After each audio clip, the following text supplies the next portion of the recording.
So this is an extract from a 1950s home economics book. Tips to look after your husband. Nick, you're gonna have to scroll it up big for us so we can read it. Okay, so why don't you read the have dinner ready? Okay, have dinner ready. Plan ahead, even the night before, to have a delicious meal on time. This is a way of letting him know that you have been thinking about him and are concerned about his needs. Most men are hungry when they come home, and the prospects of a good meal are part of the warm welcome needed. Continue reading. Okay. Prepare yourself. Take 15 minutes to rest so you'll be refreshed when he arrives. Touch up your makeup, put up a ribbon in your hair, and be fresh looking. He has just been with a lot of work, weary people. Be a little gay and a little more interesting. I think gay meant something different happy. Back then. That's what it means. It means happy back then. His boring day may need a lift. Clear away the clutter. Make one last trip through the main part of the house just before your husband arrives, gathering up the school books, toys, paper, etc. Then run up a dust cloth over the tables. Your husband will feel he has reached a haven of rest and order, and it will give you a lift too. Next. Yeah. Oh, you picked the person with the worst eyesight. All right. Prepare the children. Take a few minutes to wash the children's hands and faces if they are small. Comb their hair, and if necessary, change their clothes. They are little treasures, and he would like to see them playing the part. Okay. Minimize all noise. At the time of his arrival, eliminate all noise of washer, dryer, dishwasher, or vacuum. Try to encourage the children to be quiet. Be happy to see him. Greet him with a warm smile and be glad to see him. No bowing here. Some don'ts. Don't greet him with problems or complaining. Don't complain if he's late for dinner. Count this as minor compared with what he might have gone through the day. Make him comfortable. Have him lean back in a comfortable chair or suggest he lie down in the bedroom. Have a cool or warm drink ready for him. Arrange his pillow and offer to take off his shoes. Speak in a low, soft, soothing, and pleasant voice. Allow him to relax and unwind. Listen to him. There's a glare on there. You may have a blank things to tell. A lot of things to tell him probably, but the blank of his arrival is not. But I think the moment. But the moment of his arrival is not the time. Not the time. Let him talk first. Okay, let him talk first. Make the evening his. Never complain if he does not take you out to dinner or to other places of entertainment. Instead, try to understand his world of strain and pressure, his need to come home and relax. The goal. Try to make your home a place of peace and order where your husband can renew himself in body and spirit. Okay. Thank you very much for reading that. I want to get everybody's reaction to that article, starting with Tiffany. Go ahead. Your thoughts. We're going to go Tiffany this way, and then we'll go back this way. Go ahead. Agree, disagree, based, sexist. Agree.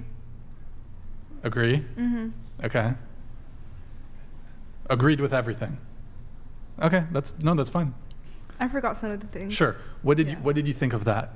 I mean, if she's not doing anything, like has no life, and her husband's her life, then sure, like it makes sense for her to do those things if she's genuinely has nothing else to do. But like it's also like a double standard. Like if she was out working all day or something, she would probably want to come home to, a clean house and like not have to do the dishes and stuff. Mm-hmm.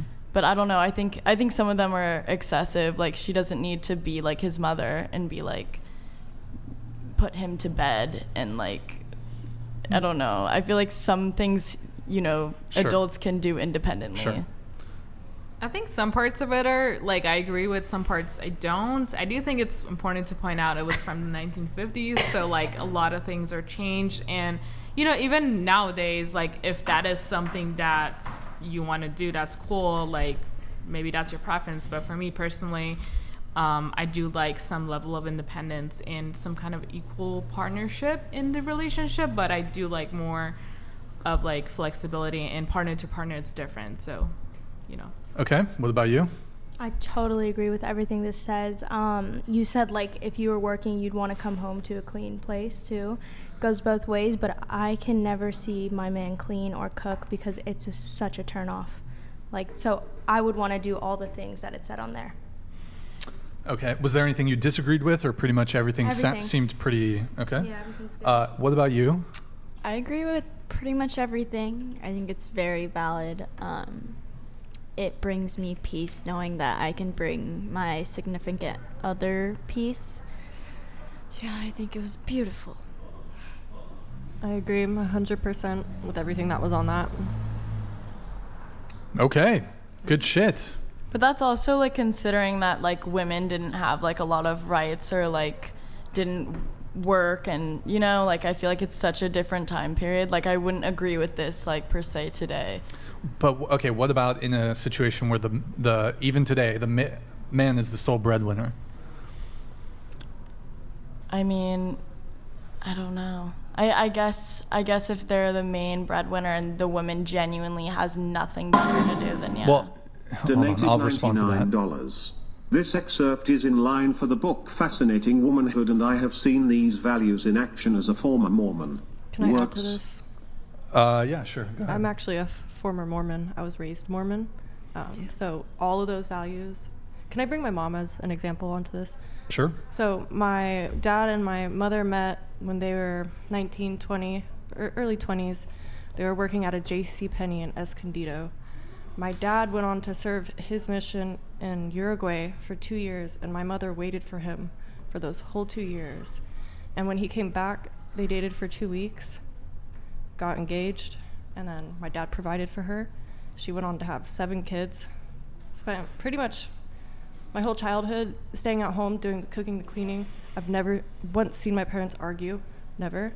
And it set a really good example, like for me and what I want for a marriage, because to this day they're still together.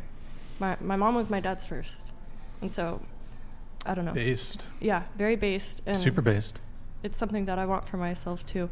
I think they have a very happy, beautiful marriage, and it's it's comforting to see that stuff still exists. Wait, so what are you now, Christian? I'm just Christian. Yeah, Okay. I left the church quite a while ago, but I still share the same. What made you convert to? There's a lot of things with the church. I don't know if it's appropriate to bring up, but there was reasons for leaving. Grid 1 Motorsports donated $100. The sultry Persian, this is based AF. That article is something to strive for. If you wonder why your relationships failed, it is because women treat their men like boys and not men. Feminism has failed you. How can the patriarchy help you today? Grid 1, thank you very much. I think women treat men as boys because they act like boys. True. Donated $99. Oh. Real talk. I also served my mission in Uruguay. Cool. Thank you, Cam H. Well, Grid 1 Motorsports, he was saying that the article is something to strive for, and women treat their men like boys and not men. I think it's the fault kind of falls on both sides. I think there's a crisis of masculinity. I think that men are fucking up in a lot of ways, but I also think the blame falls on both genders, really. So I think both sides are to blame for the current mess that is like the modern dating landscape. I don't think we put all the blame on women. We don't put all the blame on men. I think men and women need to level up. So did you have more? Or did you have something? Or Well, I actually did they not have conflict because she was submissive to him? Did she have any opinions? Well, I think the thing is, my dad is, if you would have met him, he's what I think is the definition of a top G. So he's in his masculinity, top G. which allows my mom to be in her full femininity because he's able to provide, and she was just able to.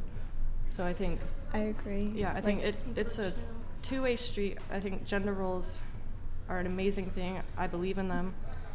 I don't necessarily think that means one gender is better than the other, but I think we both contribute to make something beautiful.